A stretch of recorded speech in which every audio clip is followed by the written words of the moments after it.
السلام علیکم ورحمۃ اللہ وبرکاتہ۔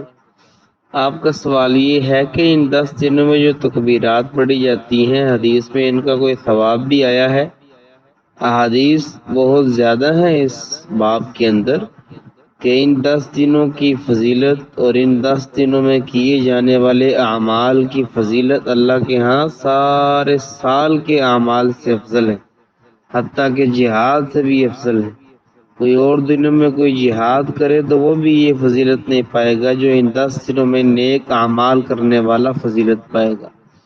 تو نیک اعمال میں قرآن کی آیت یہ ہے وَاذْكُرُوا اللَّهَ فِي أَيَّامٍ مَّعْدُودَاتٍ، ان چند دنوں میں اللہ کا کثرت سے ذکر کرو۔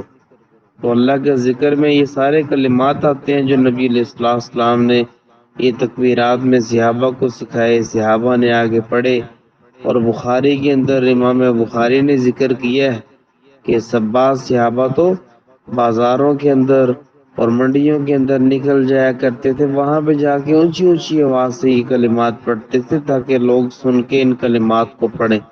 تو اس کی فضیلت کے لیے میں سمجھتا ہوں کہ یہ حدیث کافی اور شافی ہے کہ ان 10 دنوں میں کیے جانے والا کوئی بھی نیک عمل باقی ایام میں جتنے بھی اعمال ہوتے ہیں ان سے افضل ہے اور ان سے اعلیٰ ہے اور فضیلت میں بہت زیادہ ہے۔ تو اللہ کے جتنے بھی جو ہے وہ نیک اعمال ہیں اللہ کے لیے ہم کرتے ہیں، ان میں ذکر تو سب سے ایک بنیادی حیثیت رکھتا ہے، اور پھر ان 10 دنوں میں اس کی فضیلت تو بہت زیادہ بڑھ جاتی ہے۔